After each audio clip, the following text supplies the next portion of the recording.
안녕하세요, 유튜버 품입니다. 태생부터 잘 사는 사람들이나 잘 살기를 바라는 사람들도 누구나 평생 부자가 되기를 간절히 원합니다. 돈 많이 벌면 다 해결될 거라고 생각했는데 꼭 그렇지만은 않았습니다.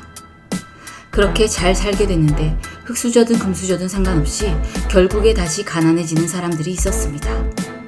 성실하게 돈 잘 벌어서 많은 부를 이뤘다가 돈을 잃게 된 한마디로 망한 사람들을 종종 보게 되었습니다.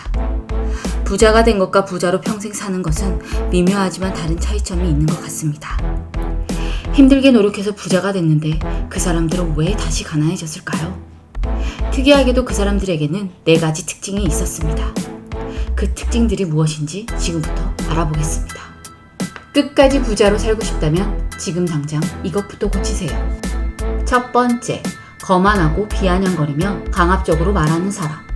위험 있는 언어와 거만하거나 강압적인 언어는 전혀 다릅니다.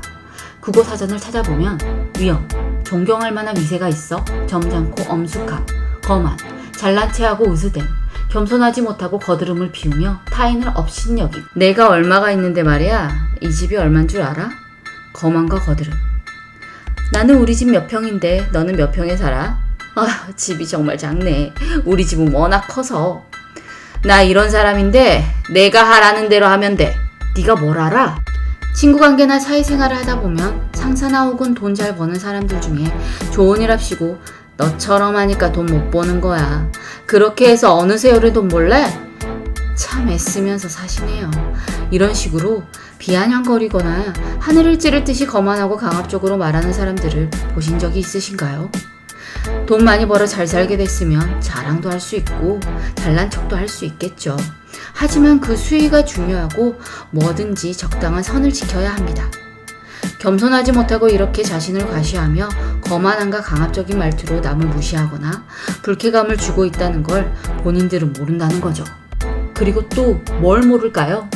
지금이 끝이 아닌데 지금이 끝인 것처럼 이런 거만한 행동들을 하며 지금 누리고 있는 행복을 본인 스스로 발로 뻥 차고 있다는 사실을 전혀 모릅니다. 두 번째, 말 속에 욕과 비속어를 많이 사용하는 사람. 우리는 종종 여자든 남자든 말을 하면서 유독 육두문자나 비속어를 많이 사용하는 사람들을 본 적이 있을 겁니다. 말은 품격이 되고 말이 곧 그 사람의 인품이 됩니다. 하지만 말끝마다 육두문자를 섞어서 말하면 사람들이 자신을 보며 무서워하거나 자신에게 함부로 못할 거라는 착각에 빠지는 사람들이 있습니다.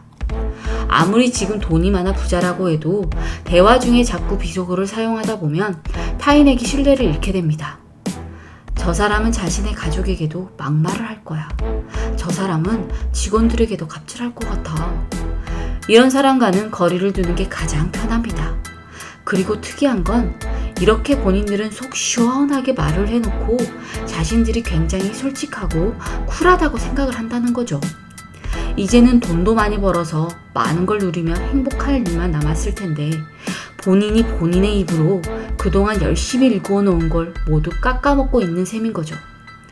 말은 돌고 돌아 선한 말을 쓰면 그것이 복이 되어 자신에게 돌아올 거고 반면 악한 말을 쓰면 결국에는 자신에게 화살이 되어 되돌아오게 되는 법입니다. 세 번째, 잘못을 합리화시키는 사람.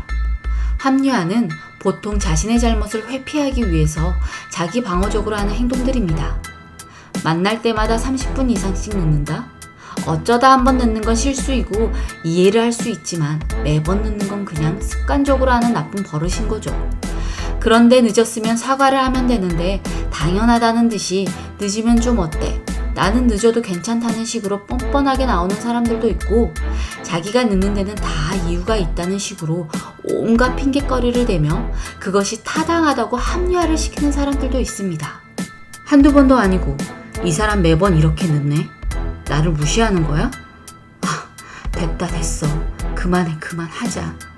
상대방이 아무리 대단한 직업을 가졌어도 그 사람에 대한 신뢰를 잃게 될 수밖에요. 반대로 나중에 이 사람이 더 잘 되면 그때는 어떤 마음이 들까요? 뒤늦게 후회하겠죠? 그런데 평상시에 우리도 일상생활에서 자주 하는 합리화가 있다는 걸 아시나요? 다이어트하기, 술 끊기, 담배 끊기, 영어 공부하기, 책 읽기 등 운동을 하면 건강해진다는 것을 인지를 하고 있으면서도 나는 시간이 없어서 못하는 것뿐이야 라며 합리화시키기. 흡연이 안 좋다는 사실을 인지하고 있음에도 담배를 계속 피우며 스트레스 받는 것보다 낫지, 괜찮아, 안 죽어 라고 합리화시키기. 평상시에 합리화시키는 것도 자기 자신과의 신뢰입니다.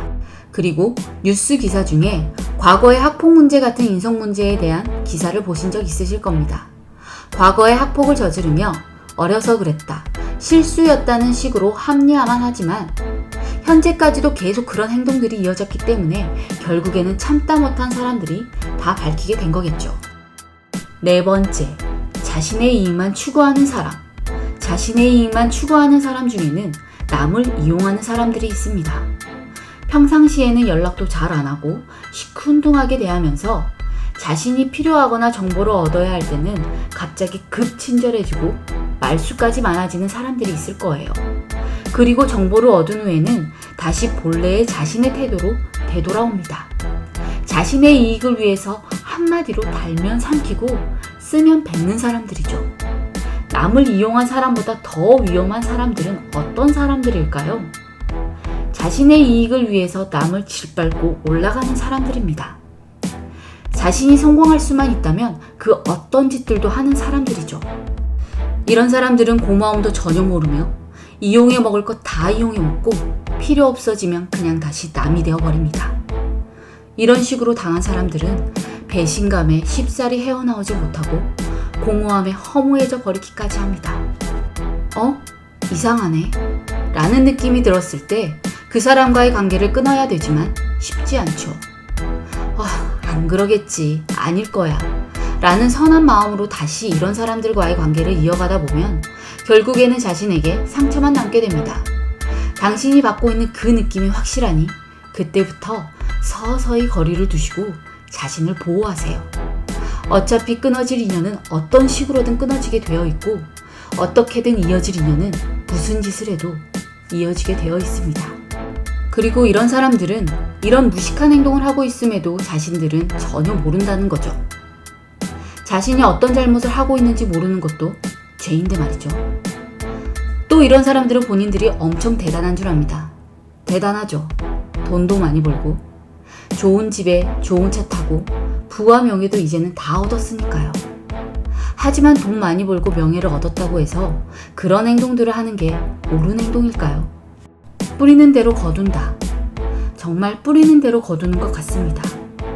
선이든 악이든 결국에는 다시 같은 걸로 돌려받게 되는 것 같습니다. 지금의 말과 행동이 곧 자신의 미래가 되듯이 선한 마음과 감사한 마음으로 살아가다 보면 다시 그것이 자신에게 복이 되어 되돌아올 것입니다. 오늘은 여러분께서 결국 다시 가난해지는 사람들의 특징에 대해 알게 되셨습니다. 첫 번째, 거만하고 비아냥거리며 강압적으로 말하는 사람. 두 번째, 말 속에 욕과 비속어를 사용하는 사람. 세 번째, 잘못을 합리화시키는 사람. 네 번째, 자신의 이익만 추구하는 사람. 부와 명예도 중요하지만 그 자리를 끝까지 지키는 길은 결국에는 마음가짐입니다. 그리고 과거보다는 현재가 더 중요한 만큼 지금부터 겸손하게 행동하며 감사한 마음으로 살아가다 보면 자신에게 복이 되어 지금의 삶보다 더 좋은 삶을 살게 될 거라고 생각합니다. 여러분은 어떻게 생각하시나요? 여러분의 생각을 댓글로 남겨주세요. 그리고 좋아요와 구독, 알림 설정 부탁드립니다. 오늘도 복된 하루 되세요. 감사합니다. 우리들의 이야기가 되는 곳 푸미 여러분을 응원합니다. 화이팅!